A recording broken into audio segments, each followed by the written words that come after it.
a designer a storyteller? Well, if you're international hospitality designer Jordan Mozer, then you're all that and more. My name is Elysabeth Alfano, host of the TV show, web series, and podcast, The Celebrity Dinner Party. Jordan Mozer joins me in the WGN radio studios today. One of the premier designers for hotels and restaurants and private residences, Jordan Mozer architecture and design firm has created unique spaces all over the U.S., Europe, and Asia, with clients like Klimpton Hotels, the award-winning East Hotel in Germany, Lucas and Skywalker Development, Steve Wynn and the Bellagio Resort Hotel, and the Walt Disney Company, just to name a few. And if you've ever walked into any of the spaces that Jordan has brought to life, then you know what I mean when I say you experience Jordan Mozer, the ride. So sit tight and grab your favorite snack. After a quick word about podcasts, I'll be right back with hospitality designer and storyteller, Jordan Mozer.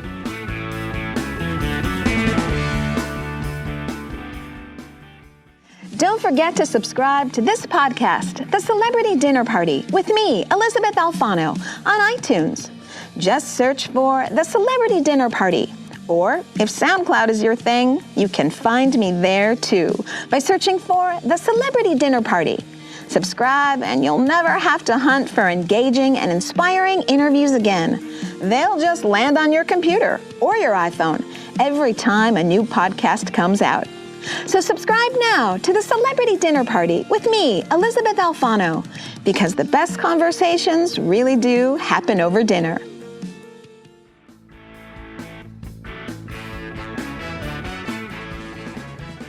Artist, designer Jordan Mozer, head principal of Jordan Mozer Associates. Jordan, thanks for swinging by. Thank you for inviting me.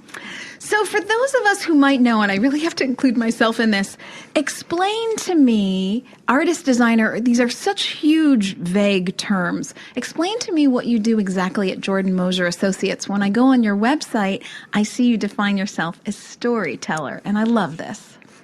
So I always like to read, and I started out at the Art Institute of Chicago studying painting and sculpture, and I studied a little bit of writing at the University of Wisconsin-Madison. Then I got 2 degrees, one in product design and one in architecture at the University of Illinois. And we try and combine all of those different disciplines, which is a little bit unusual. We design a lot of restaurants and hotels, and we usually start with a narrative, a story that comes from a way to describe the project or the client or the site, and then we riff on it.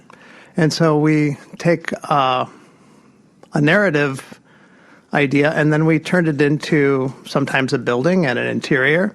And we try and use the discipline to also design every component in the space. So it's kind of like walking into a fantasy that always relates back to the story. And we design and manufacture the chairs and the lights and even the door handles and the sculptures in Chicago.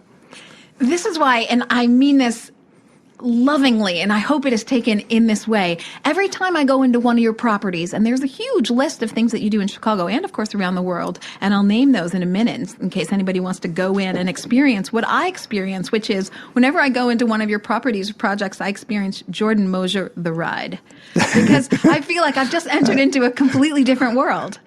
Well, that's part of the idea. I think that reality can be a little harsh sometimes, and that the best restaurants and hotels are an escape from reality and their own world, and they have their own logic, the logic of a dream or a poem, and some idiosyncrasy, which is sometimes missing in the real world.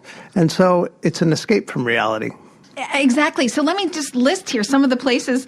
Some of these have closed in Chicago, but of course new restaurants are always opening. So you designed Scusi, which is one of my, truly that took you to Italy. So people might remember this back in the day. Oak and Char, which I loved, I think recently closed, but I loved, was right there on Superior. Cairo, the Cairo Bar at Superior and Wells. Oh, that takes me back. Hudson Club. You also designed Wow Bao, Vivre, Coco Pazzo, Cheesecake Factory. Street. And those are just places in Chicago.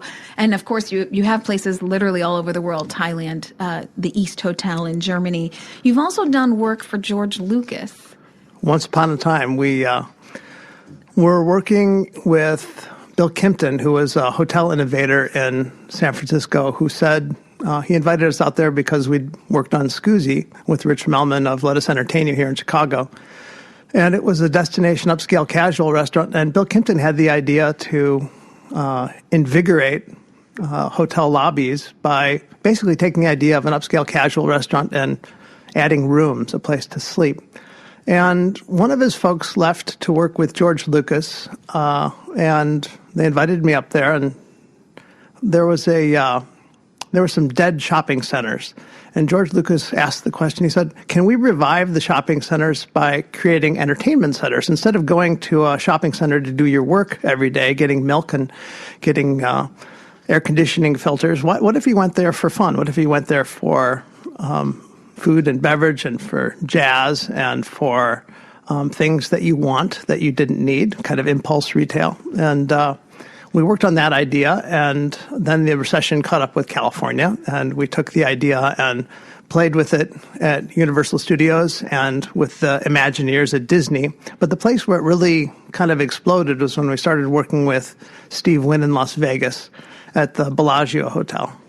Yeah, what I love about this, so to start these kind of projects where you indeed tell a story, you work with some very creative people, not just out in your own office, obviously, because you, Jordan Mozer Associates, are all creatives, but you're working with people who have come to you because they want to do something completely out of the ordinary. So they're turning these questions about a regular old shopping mall, and they're making it an experience center, or the grocery store where you have things maybe that people, rather than products organized by how the grocery store buys the products, it's more how people think about food and how they create food together. For example, I find it very difficult to go shopping in a grocery store. I think the whole thing is laid out poorly and illogically for me. So you're working with people who want to create a world and think about it differently.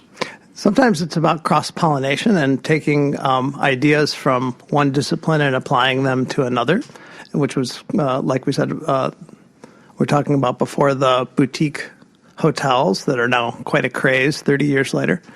And that was an idea about upscale casual dining, which was in itself an innovation at its time. So we have had the opportunity to collaborate with a lot of really exciting innovators, both in the studio and in business. Yes, and you've worked with some really creative businesses, Barney's. You've also done things for Mick Jagger. And so it must be really fun to have this different impulse coming in every time you have a new client. It is, and that's where the narrative stuff comes from. We start to jam with an innovator, a business person, an entrepreneur, and then we try to abstract it so that we can be playful with it, as opposed to taking things too seriously. We create a story that tells the idea of our client, the kind of a portrait of our client, and then we start riffing on it, and it creates it allows us to test the continuity and the quality of our solution. I think of Jordan Mozer objects and furniture as having a very distinct style. So I would say fluid and animated. But you were saying, not so fast, because it depends on the project and how, again, going back to you really want to be a storyteller. So it really depends on what the client wants, but also the story that you're building around the project. So I know you've had some fun projects in the past that involve pigs' shapes. One of our most exciting projects was in San Francisco, and there's a chef named Charlie Trotter, and he introduced me to his friend John Cunin when I was flying back and forth to work with George Lucas. And John Cunin had run restaurants for many years, and he wanted to open one that celebrated the very creative food and wine coming out of Northern California that was seasonal and regional. And the site that he found for his restaurant was right next to City Lights bookstore. And we were looking for imagery that was American. And we looked around at the taverns that were in the neighborhood, which were from the 40s. And at City Lights Bookstore, Lawrence Ferlinghetti had published Jack Kerouac, and one of my favorite books is On the Road. And in the book On the Road, the characters drive a 48 Hudson across the United States at 90 miles an hour, stopping only for jazz and apple pie. I thought, that's American, and that's optimistic. And we kind of crossbred this 48 Hudson with these old taverns from the 40s that were in the neighborhood and came up with the Cypress Club. And that project, everything was pudgy. And so we had to make everything fat. We decided that we'd make everything fat. And that wasn't easy because most of the materials are flat. And we succeeded in doing it. We did it by making everything from scratch in Chicago and shipping it out there. And San Francisco is quite a tourist town. It generated projects for us in Japan and Germany and in Hollywood and then Las Vegas. And when I got to Germany, I told them the story about the pig and the inspiration, the fat project, and they said, well, if you're feeling lucky here, you say, I have a pig. And ever since then, I've signed my name with a little pig. So that's Jordan style. That's Jordan style. So recently we did some restaurants in Los Angeles, and our client is a surfer. And that project has no curves. And the project involved designing an iPad to allow guests to be chefs and to design their own sandwiches and salads and pizzas. And so kind of we were channeling the celebrity chef idea, and we wanted to create an environment where people felt creative. And so we created kind of a loft space, which is very unusual in Southern California. Stuff's new, as you know, being a new California resident. Yes. And we had a budget for plywood cabinets, and we said, do we have to build them out of plywood? And they said, no, you can build them out of anything you want as long as they're functional and they are within the budget. And we built them out of steel, and they're steel boxes with big, massive hinges. And we gave the legs, we made the legs out of wood, and we created kind of a portrait of our client wearing surfer shorts because he grew up surfing. And so it referred to all the concepts for the project. What I love about the way you work is when someone says designer or artist, you immediately think, okay, maybe they've designed a lamp or maybe they've done a painting.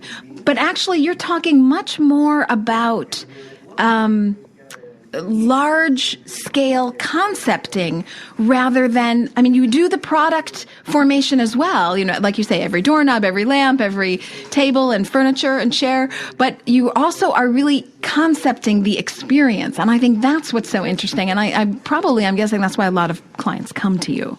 We've been very lucky. We had a project outside of Minneapolis, and there was a field there. We sketched the field, and the sketches of the field generated some forms that were rolling. The prairies were rolling, and there were crops and stands of trees. And we abstracted those and turned those wavy forms into a building, clad it in copper when the copper prices went down. And we made the light fixtures out of 36,000 test tubes dropped through perforated metal in because I associate Minnesota with the Mayo Clinic and the work they did for my mom when she wasn't feeling well. We have a project that is a hotel and restaurant in Hamburg, Germany, and it was an old foundry. They wanted to create a Asian fusion restaurant, and we tried to make everything using foundry techniques or foundry images. Everything was cast. And as opposed to doing any specific Asian imagery, we created the feeling of a Westerner in Asia for the first time, a little bit of surrealism. Great, because I think that's how most people going there experience it, of course. So, well, so I know you can't talk about projects that you currently have going on now. That's sort of your policy. So we've been talking about a lot of previous projects, but you do have some very new news that I'd like to talk about. So you just opened, after 33 years in River North, you opened a new studio in West Loop. We are. You are in the process. It's Yes. pretty open, isn't it? It's open. It's up and running. Yeah. We have a new website, which is mozer.com. And we have a new gallery that my wife Karen has put together along with my business partner Jeff Carlos. And it has a lot of the leftovers, the products that we created for all these restaurants and hotels and entertainment projects. We started selling them. First, we started at auction with David Drago Auction on the East Coast and with Wright Auctions here in Chicago. And we just opened the gallery a couple weeks ago. And we've been inviting people by to take a look at some of the pieces that come from the projects. We had always been very project focused. Yeah, and Karen said when we were moving to this new studio at Laughlin and Carroll, she said, we have too much stuff, so let's get rid of it. I said, I can't throw this stuff away. She said, well, then let's start to sell it. I said, I guess we could do that. I'd never thought about doing that before. Well, what I love about this is it's the first time in 33 years that your studio has now been open to the public. So things that one might find when they're there, as you say, you have the gallery. So your works, your art, your sculpture, and then things that have been not leftover, but one-offs from projects. So if you did 80 chairs for a restaurant, maybe you made 84 just to be sure you'd have enough, and then you have 4 chairs left over. So you have this, people now have this opportunity to have Jordan Mozer design in their own house. That might be anything from, let's say, paperweight size to, again, lamps, tables, chairs, drawings, and more. Yeah. Now, do you have any other outside artists when you say gallery space? Is it something that you invite outside artists to, or it's just Jordan Mozer designs? It's really stuff that's created by the studio, which is Karen and I, Jeff. The kids have been starting to contribute. They're all artistic. Yes, and I'll say that you have 3 girls in college, so Yes. you have been quite successful at your endeavor. You were able to put 3 young ladies through college, and they're all following the arts as well. They all have a very creative bent. We take off the week between Christmas and New Year's, and the kids were all at the studio yesterday, and Chloe was making books, and Isabel was doing some embroidered drawings with thread, and Eliza was doing some illustrations for her artwork. Such an incredibly talented clan, because of course you mentioned your wife, partner in life and partner at Jordan Mozer Associates. So Karen Lily Mozer is a very talented designer in her own right, and I think I have to give credit where credit is due. She is the one who wanted to start, like you said, selling things to the public, having some sort of outdoor presence or open presence to the outdoor world, and now your renovated website, which is so exciting. So if anybody wants to visit, how do they do it? Just go to your website and go to the website and send us an email and ask for an appointment. Wonderful. And then you do have, as you said, these galleries. So you have some hours that are open to the public? Or? It's by appointment. By appointment only. And during the weekdays, we're open. Yeah. Wonderful. So at Mozer.com, M-O-Z-E-R. Jordan Mozer, I am sorry it is so quick. Gosh darn it. It was fantastic seeing you. Welcome back to Chicago. I hope you have a great time. I'm loving it. I'm loving being at WGN, seeing all my friends, and it's cold here, people. It's cold, but I don't mind. I don't mind. Jordan Mozer, thank you for being here. MOZER.com, folks. Take a look. Thank you, Elizabeth.